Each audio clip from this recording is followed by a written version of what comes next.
friend Carol and I are together now. We're in our 16th year of togetherness. Thank you.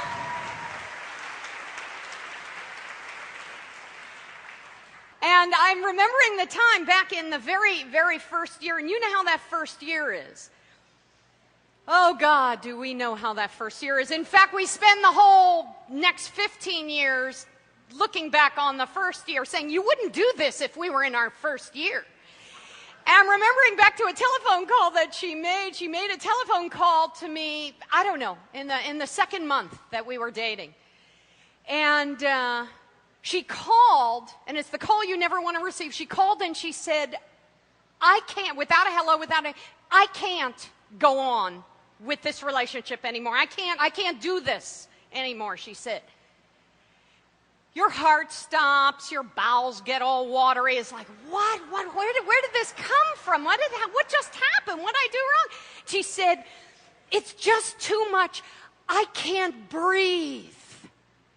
And I thought, oh, how hot is that? I am so overwhelming. This is so hot, she cannot catch her breath. It's like, oh, too bad, baby. Oh, that first year, man, that first year. God, that first night, that first month, the first, you know how it is. They haven't even touched you yet, for those of you in the room who aren't whores and give yourself away on the first night. I dragged this thing out forever. You know that place. And if you give it all away on the first night, that place is so small, it's like a half an hour. But if you wait, if you drag that thing out, there is a thrill that is unlike anything else at just the thought of what is coming. First year, first time, first year. And I've got to tell you something, that what we are waiting for, and I was thinking of this only because Reverend Elise gets up and she says this is the summer of getting it, having it, keeping it, and then she asks anybody getting any. My hand went right up. I thought, oh, I'm in church. I don't know if this is appropriate or not appropriate. Hand went right up. Yes, I am. I'm getting some. Isn't that a good thing? Who isn't happy about that? Let's not pretend. We impeached a president over the fact that he wasn't getting any, had to get something any way he could. Come on.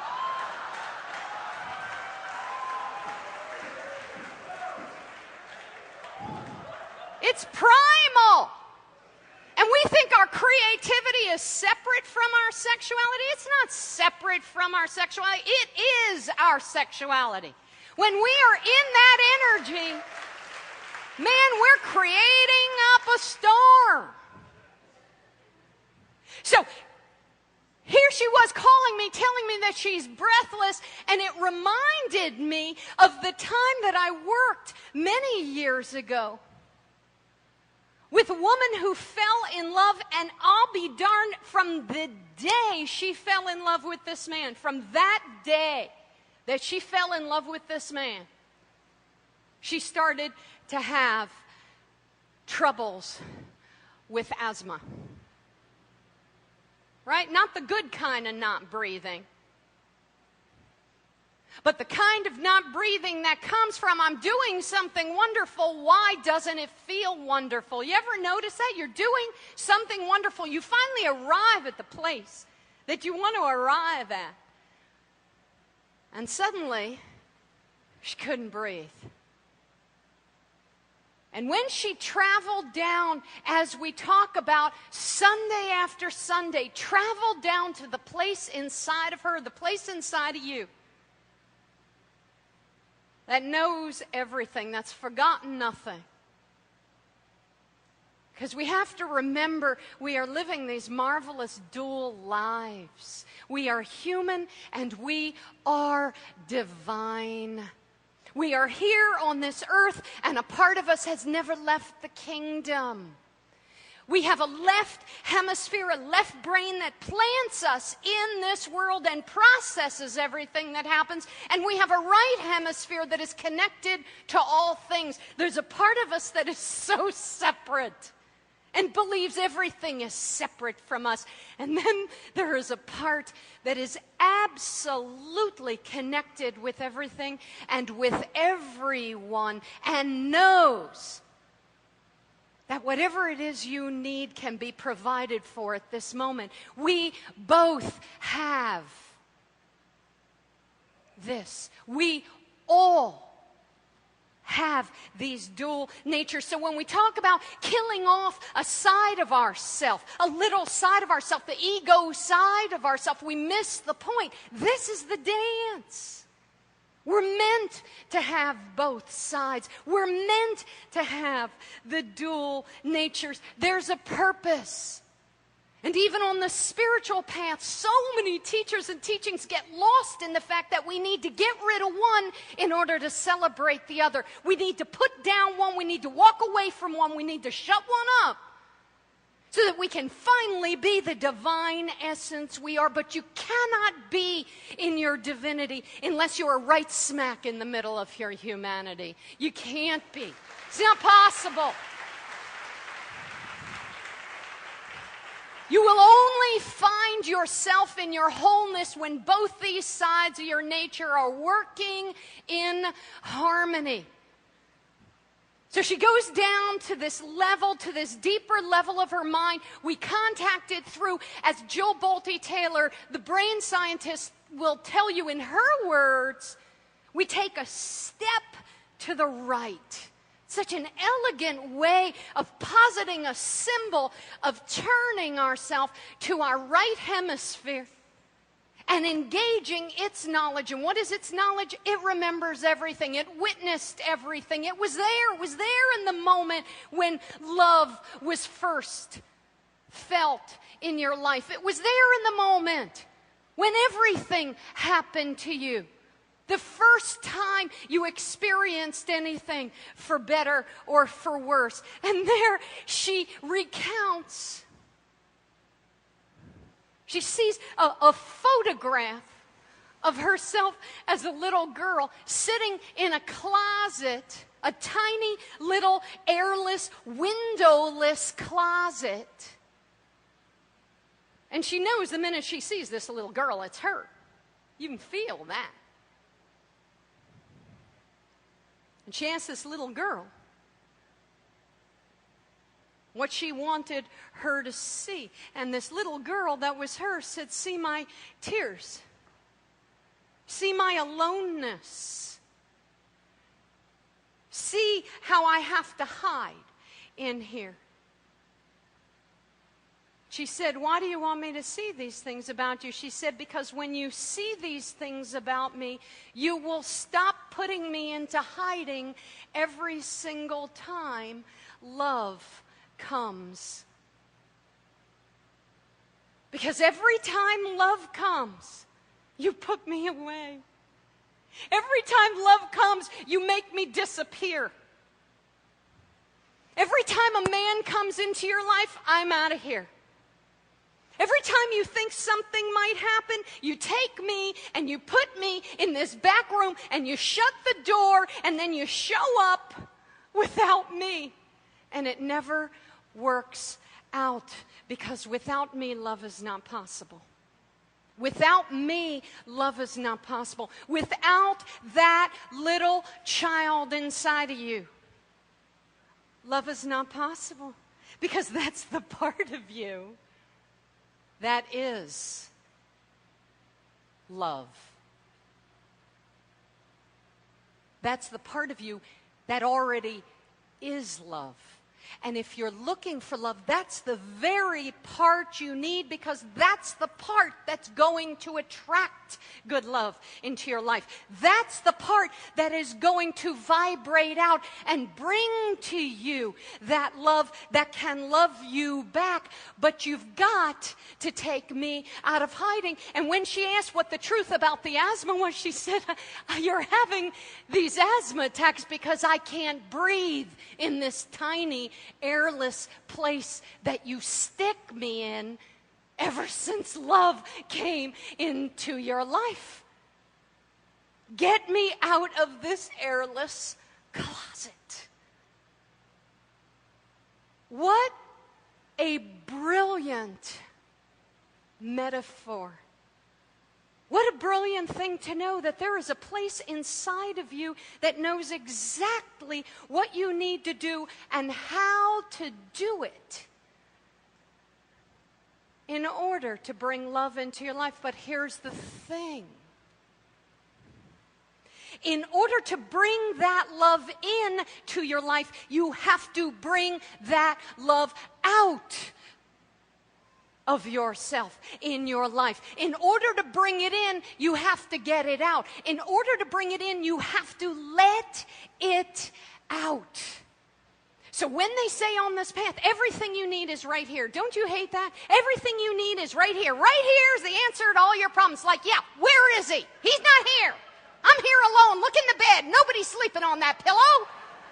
But it's right here. The path says it's right here. I'm telling you, it's right here. Everything you need right here.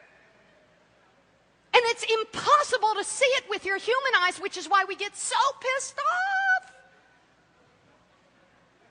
But you can indeed see it with your deeper eyes, because with your deeper eyes, you're going to recognize that love that you yearn for is right inside of you. Deal is, you got to take it out of hiding. You want to date someone? Date her. We think, that's not the kind of date that I want. We want the other kind of date where you put on your French brassiere and your tiny G-string and you look fabulous. And you feel fabulous. You walk out that door and you're just waiting to see the look in their eyes. Because you know, date my inner child. Go on a date. First of all, embarrassing. Like, who you gonna tell? Oh, how hot. I went out on a date with my little inner child. Ooh. Who are you going to tell other than the people in this room? Not going to tell around the water cooler at work. I had a really hot date with my inner child. We went home so happy. We're really getting to know each other. Who are you going to tell other than emailing the office? Reverend Cheryl will understand. And yet, there is no way to bring something in, to attract something, to receive something that you're not giving to yourself. That is the basis of this law. Weak applause. I know, that's all right. It's not the message we want to hear. You know that's not the message you want to hear. I want to receive what I want to receive just by wanting it. I want it, give it to me. That's the law we want. This other law, oh my God, it means we have to participate and do something. If we wanted to do something, we wouldn't be sitting in this room this morning. And yet, in order for the law of attraction to engage, in order for the law of reciprocity to engage, we must give the very thing away that we are longing to receive, and we must give it to ourselves.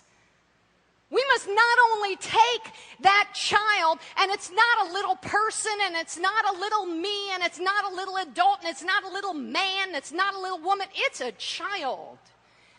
It is a 3-year-old, a 2-year-old, a 4-year-old, a 1-year-old. It's a child. It's the place where we stopped. The place where we stopped. If you imagine all those Russian dolls, have you ever seen those little interesting Russian dolls? You open the head of the doll, and then you pull out another doll, and you open the head of that doll, and you put out another doll, and you open the head of another doll, and you pull out another, and it keeps going till you get the little bitty. And what happens is, we show up in our life as this big doll. All right? What forget is the little ittiest bittiest doll that we took out of ourselves, which we literally took out, put into hiding somewhere, shut the door, and then forgot about.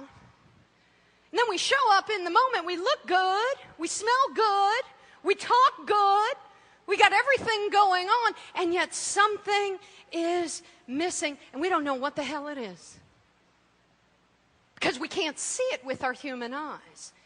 And the only way we're going to know something is missing is because we don't feel that fullness, that happiness, that joy, that completeness. And life will continue to show us the incomplete love that's going on inside of ourselves. Why? To punish us? Of course not, because there's no such thing. Oh my God, the world would be a different place if we actually put down that morbid belief for a minute, for a day. Oh my God. Life continues to show us because it is evolution's job to continue to propel us into our evolution. And we cannot evolve if there is a little Russian doll missing inside of us. That piece of wholeness, or what Jesus called that lost sheep, we got to go back into the closet. We got to find her. And how do we find her? We find her because all of a sudden we can't breathe. This woman couldn't breathe. The best thing that ever happened to her, this guy, this wonderful guy came into her life after so many bad situations with men. This wonderful guy comes in and she can't breathe, and it's life pointing the finger and saying, there's something missing. Look at the place inside of you that can't breathe. Now, you can go and you can go get asthma medicine. You can go and you can get all the pity you want from your family. Oh my God, what a horrible burden to bear. It's a horrible illness. Horrible, horrible. But you could also go to your soul. You could also ask the place inside of you that knows everything, that's forgotten nothing. You could also ask the place inside of you that is the part of you that is made in the likeness and image of the divine essence from the essence itself, and ask it this question, why can't I breathe? And it will tell you. Of course it will tell you. Of course it will tell you. All of life is a movement toward our wholeness. And if a little Russian doll is missing from the inside of you, you've got to find out when she left, when you took her out, when she escaped, and how to get her back. Why? Because the only men and women that you're going to meet are ones who have their Russian dolls missing too. You're going to meet people that have holes in those places.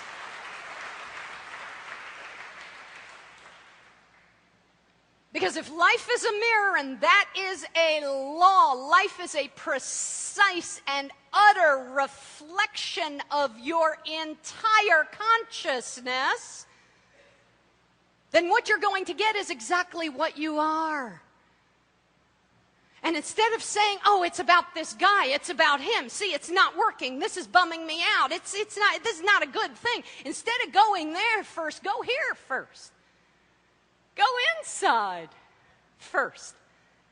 I mean, this is the summer of love, and the cool thing about the summer of love is the summer of love isn't just for the people who don't have love. The summer of love is for everybody. Even those people who can say, oh, well, you know, me and Reverend Carol have 16 years, so I got that down pat. Now I'm going to teach everybody because they need to know what I've already learned. That's not really me on my better day. The real me knows that the summer of love is something I need to do for myself selfishly, and I bring everybody else along because I got a bit of work to do. And the interesting thing, love is such that in your first year, you think you love that person madly. Wait till your fifth year. If it is meant to be by the fifth year, you're just not even going to know what that first year was. I mean, there were sparks and all that, but this is what love is. By your 10th year, that love is just going to be so deep. You're going to think you have just loved them up one side, down the other until your 10th year. And your 10th year is like, whoa, I really didn't know what love was. By your 15th year, you're going to look back on your 10th year and think, did I even love them at all? Because this feeling where I am now is so completely, profoundly deep. Love has no bottom to it at all.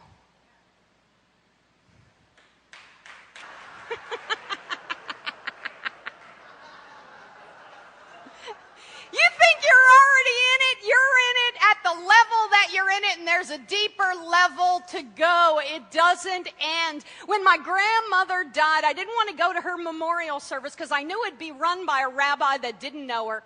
So I had my own memorial for her, and I connected with her at the level of the soul. I went direct to the source.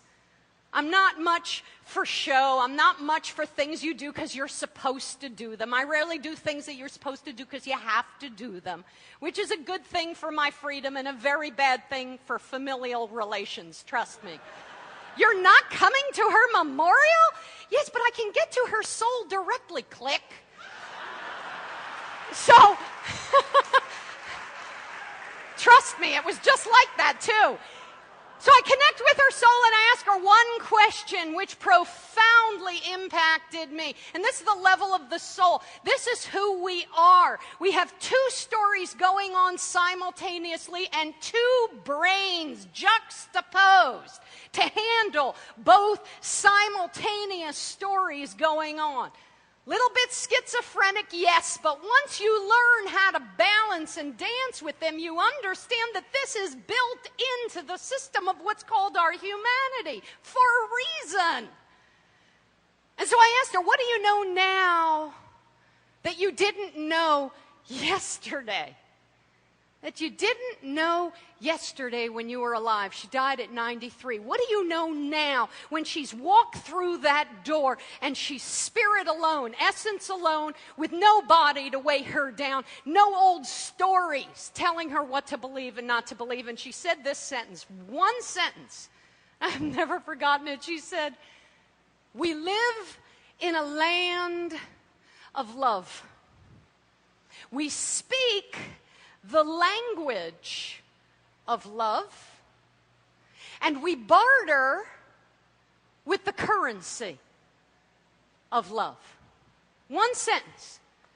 Course in Miracles did it in 4,000 pages. She did it in one sentence. Everything, she said, everything is one thing, and that one thing is love. And if you're not feeling it, it's because somewhere along the line, that channel of love twisted it. And our job as human beings is not to bemoan that twisting, is not to be lost in the twisted story, is not to look at the Russian doll that's missing and see who's to blame for ripping that doll out of you and making you hide it. It's not about getting lost in the story of how it got twisted along the way. Because we know that story. Some of us live in that story forever. Some of us can't get past that story.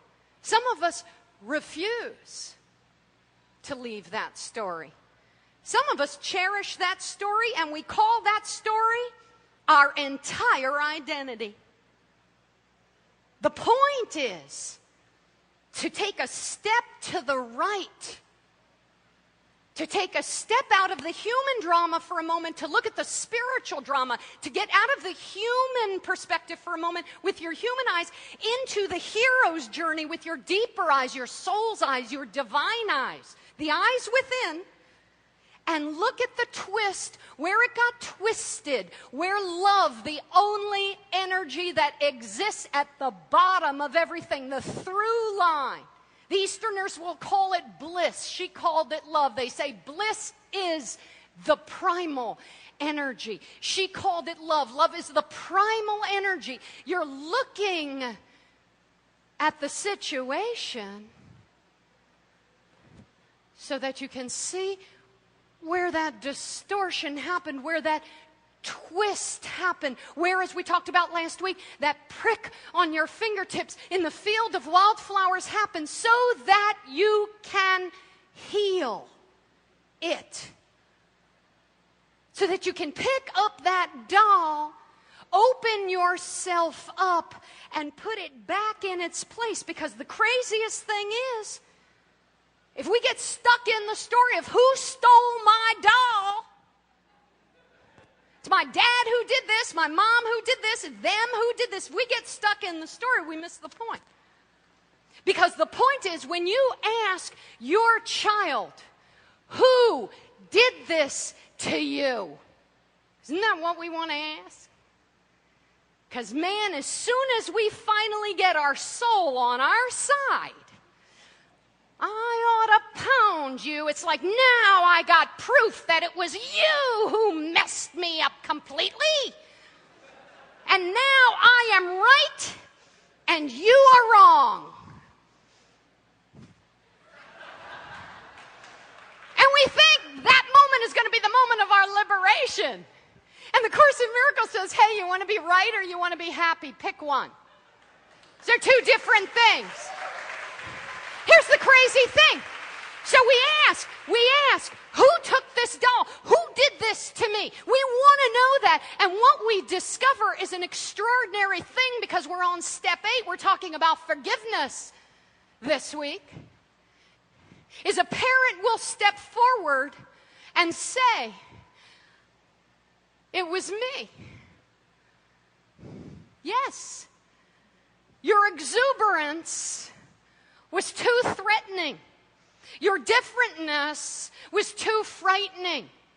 Your ability to see and hear the truth beneath what we said was too disturbing. Whatever it was for you, your innocence reminded me of when my innocence was taken away. Whatever the story is, yes, I was responsible for taking that piece of you, your child. But hear this, because you need to hear this, because this is the only way we are ever going to come to healing in our ability to forgive. Simultaneously to me taking this, simultaneously, please open your ears and hear this piece, because it changes everything when we talk about forgiveness. Simultaneously to me taking it, you gave it to me. You yourself gave up this piece of yourself, this sweet, fragile, innocent, lovely piece of yourself. Your joy, your exuberance, your differentness, your specialness, your innocence, your ability to sing, your creativity, your whatever. The thing that scared me, you gave up. Not I took because you gave. Oh my God. I took it because you gave it to me. I took it because you gave it to me. And you gave it to me because you knew if you didn't give it to me, there'd be no way that you'd survive your childhood. And you know what? We're right. We wouldn't have survived our childhood had we not taken the piece that made us so different that we wouldn't have made it in concert with these people who were our family. We gave away the very thing that our destiny depends on, and we put it in a shelf. We put it in a closet. We put it in hiding for the day that we could come back and take it off the shelf, take it out of the closet, take it out of hiding, put it back into the center of our being, and begin to live from it.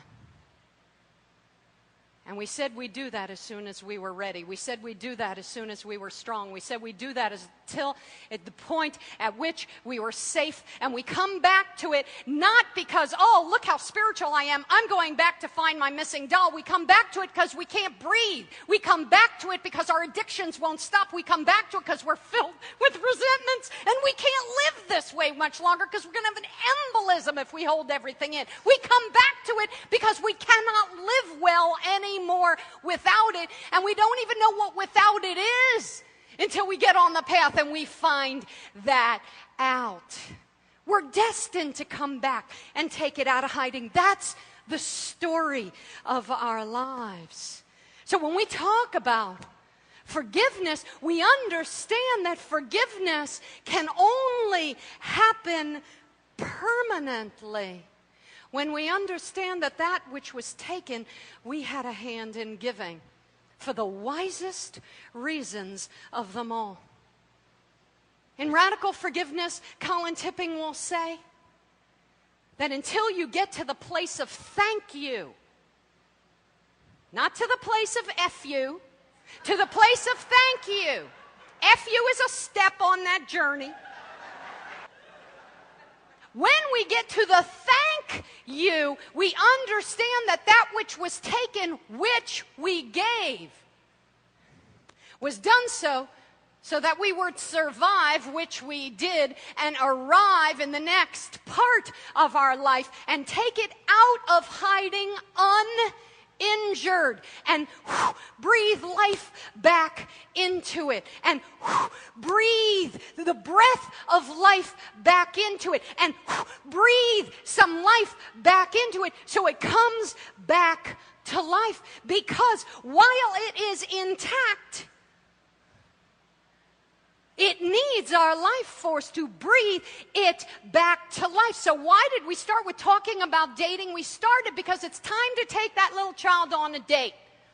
Yes, it is. Pull out your Dolce & Gabbana, pomade your hair down nice or spike it up, put on some cologne so you smell good, and get yourself out this week on a date. Not a date that you want to do to a famous opening of thus and such, but to a place when you turn within and ask that little child within you, what would you like to do? He or she will tell you, because it might look like going to Central Park with a friend and playing catch. It might look like taking that dusty old bike out of the storage room with 3 inches of grime and dust on it because you haven't used it for 3 years, and get on your bike. It might be get on a train and go to the beach so you can just stand on the beach and smell it and see it. It might just be, as my little girl asked me, I want to go into your closet. This is a real thing. And I want to take all the buttons off of one set of blazers and switch them and put those buttons on another set of blazers. So all my red blazers had blue buttons. All my blue blazers had red buttons. All my wool blazers had wood buttons. It's like, are you out of your cotton picking? And I did it. I spent the week sewing, but I hate to sew. My hands are so shaky, I can't sew. And I was sewing my buttons because that's what she wanted to do. That was her idea of a good time. A little bit different than my idea of a good time with Kat. That was her idea of a good time. You're going on a date and you're gonna like it. You're going on a date and you're gonna ask your little girl or little boy, what do you want to do? And then you're gonna do it. And you're gonna do it so you can see what happens. You're gonna do it because without the smallest Russian doll, there is no joy. There is no wholeness. There is no playfulness. There is no lightness. There's just gonna be love. That's work. You know the kind? 2 weeks into it and you're thinking we should be in therapy? You know the kind where you're working all the time on your relationship, you're thinking this is work, this is not play. Love is meant to be fun. There is some work, but it's meant to be fun, but without that littlest doll, that is you. When love comes, it'll just be a series of problems to be solved. Take her out of hiding right now. Do not even wait a day. You took them out of the photograph album last week. You wrote a letter starting last week to them. Now take them on a date. And next week, we'll see what happens to you.